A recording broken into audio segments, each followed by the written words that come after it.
Governor, I have the pleasure of handing it over to you. Again, we're delighted that you could be joining us today.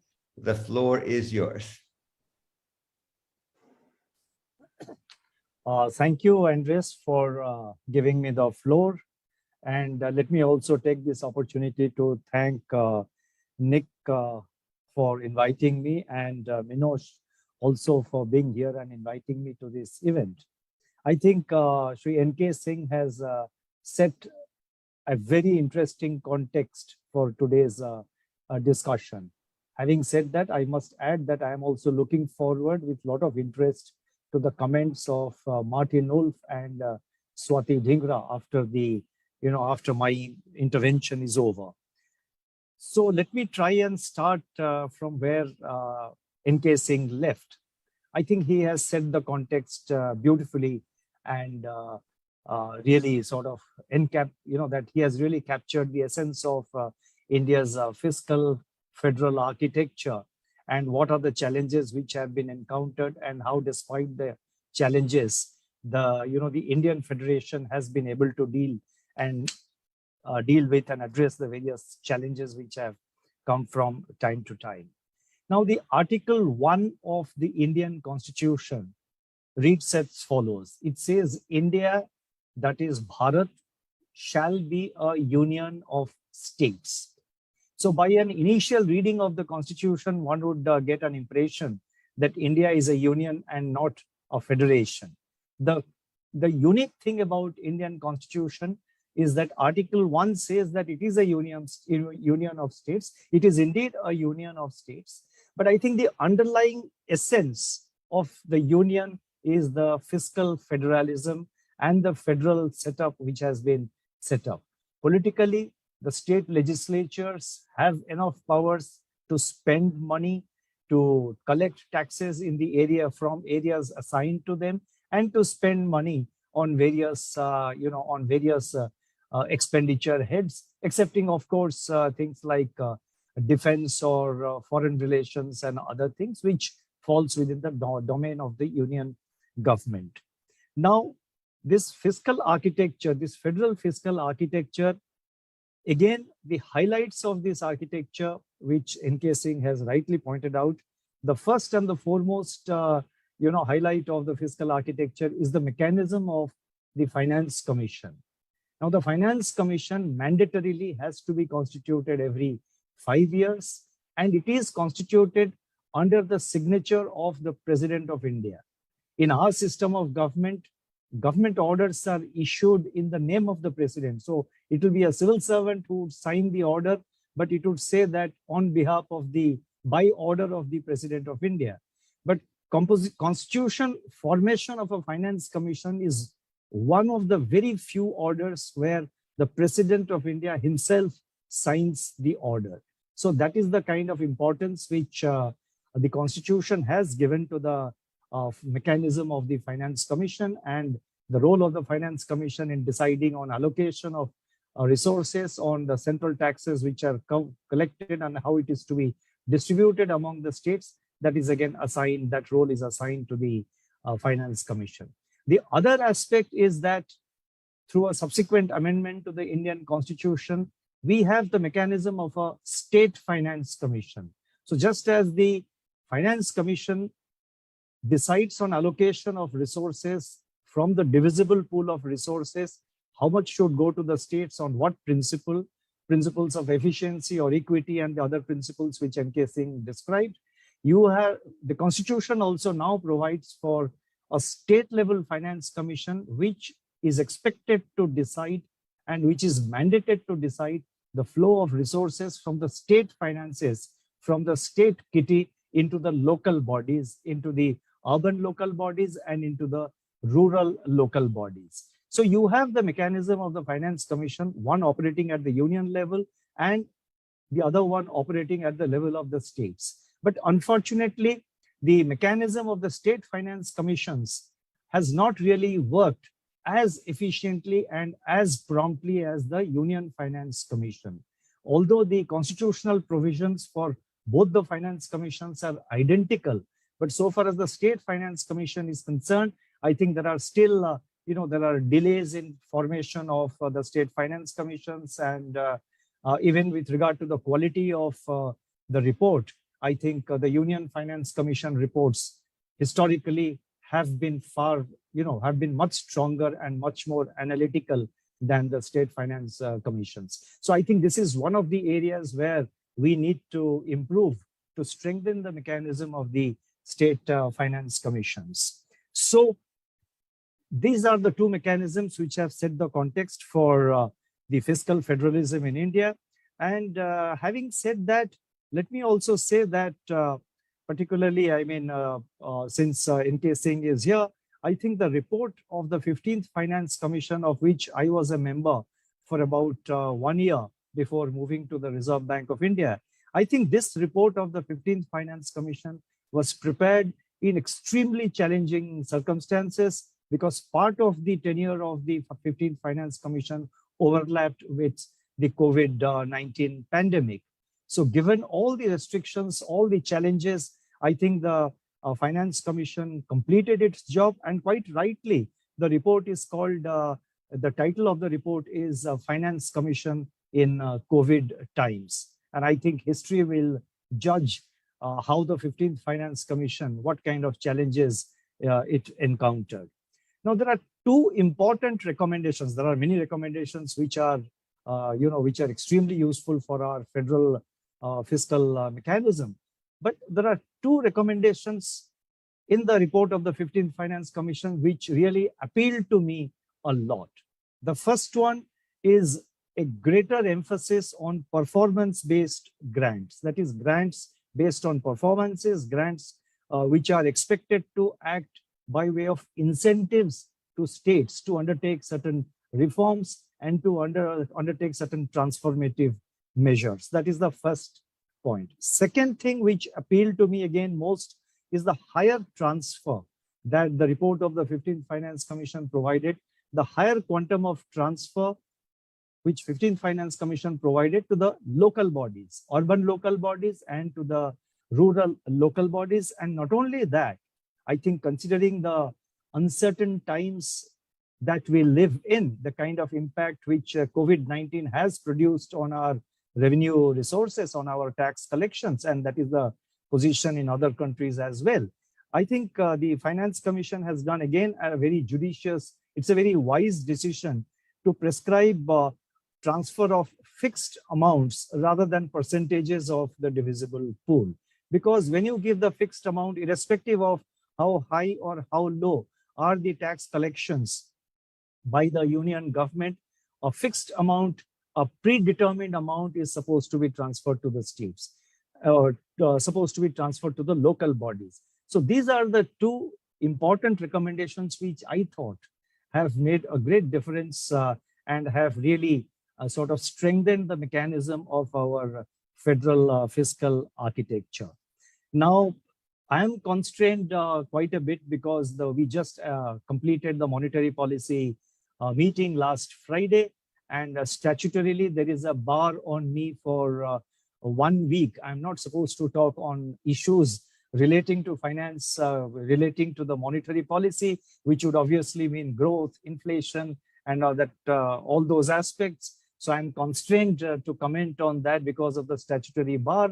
So, but I thought let me focus a little bit more on the state finances, because in any deliberation, in any debate on public finance in India, I think the focus always tends to be on the central finances. I thought I will just provide some reflections on the state of on the state finances, on the finances of the subnational. Now, and this is very important because 60% of the general government expenditure, that is the expenditure by the union government and the expenditure done by all states put together, 60% of this expenditure is undertaken by the states, compared to the global average of about 30%. This was 30% is the figure which was given out in one of the IMF reports of, I think, 2014 or 2015. But compared to the global average of 30%, which is spent by, the subnational entities, that is the provincial governments, in India, 60% of the general government expenditure comes from the states. So that is the importance of state finances in the fiscal, in the fiscal state of things in India. Now, so therefore, the state finances and expenditures by the states do play an important role in the, in the growth of the country's GDP, and more particularly in times like the current times when India is recovering from one of the worst damages of, one of the worst challenges to its economy. Now, the state finances today, again, here I would like to again just highlight some 4 or 5 themes which are critical components of the state's expenditure mechanism, and which I think the states, some states do focus on these issues, but I think certain things which, which require perennial attention and greater attention, especially in the post-COVID times when the focus of everyone in the country is on revival. The first and the foremost is that I think in the current context, one has to accept, and one thing which the COVID has brought out very clearly and unambiguously is that our expenditure on healthcare and education needs to be really significantly stepped up. Central government level, more so at the state government level. And the gap in the education facilities, the gap in the healthcare facilities is something which needs higher, greater focus. For example, with regard to education, when online education, when virtual classes started, it was a lower rung of the society which did not have access to, access to computers or access to laptops, which were not able to sort of cope up with the online classes. And that was a challenge which had to be encountered. So new problems have come up, and I think the states, along with the center, will have to address these issues. So healthcare, education, and skills.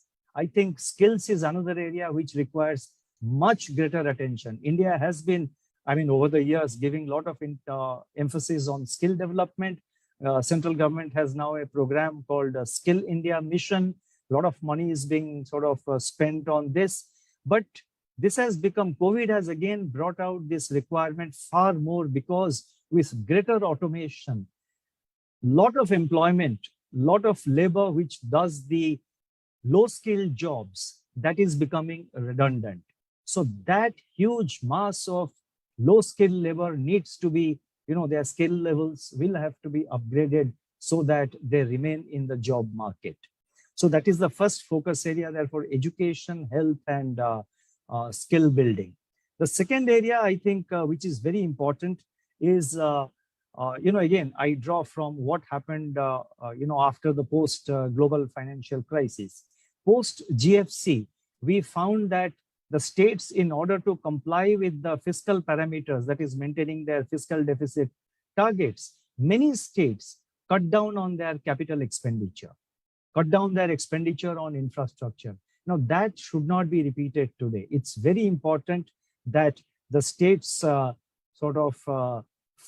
continue to focus on that, and do not cut back, do not cut their capital expenditure. The third point is that, I have looked at, all of you are aware, it's not something which I'm revealing for the first time, it's known to everyone. The debt to GSDP, that is the gross state domestic product, that is the each state GSDP, and the debt to GSDP.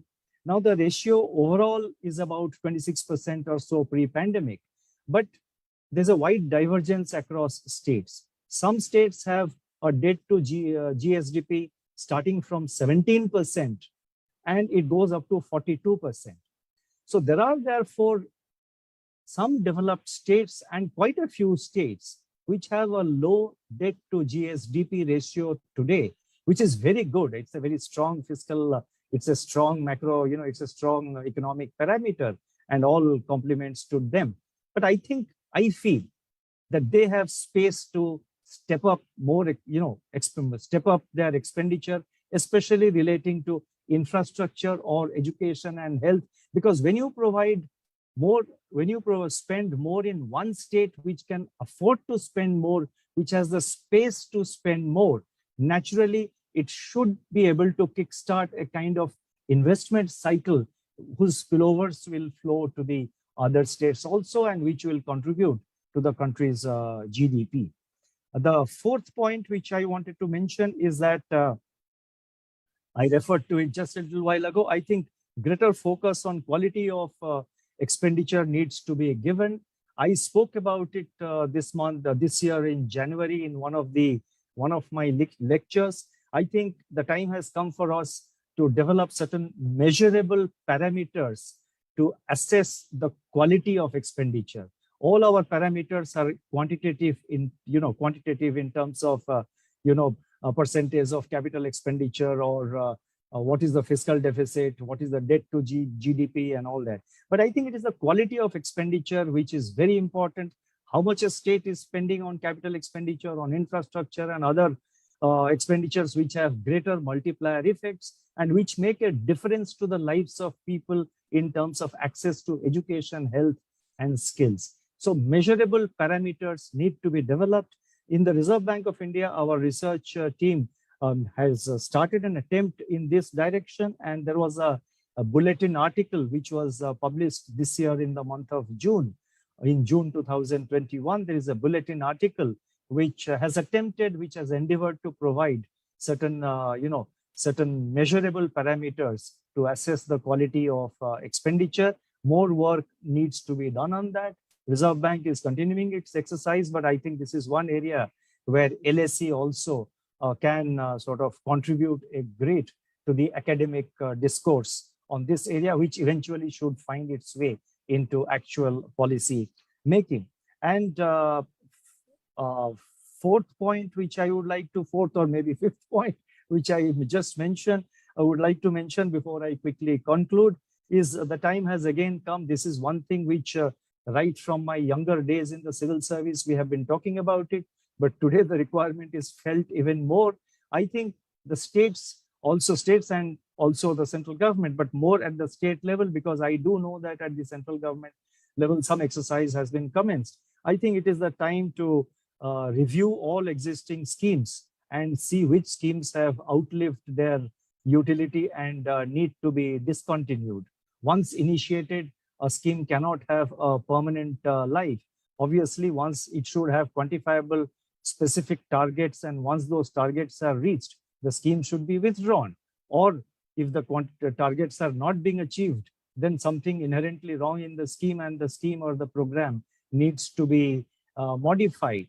So that is the fifth point I would like to mention. And the sixth and the last point which I would like to mention, I think today, like never before, I think there is again a need for bringing in a strong element of prudence in public expenditure.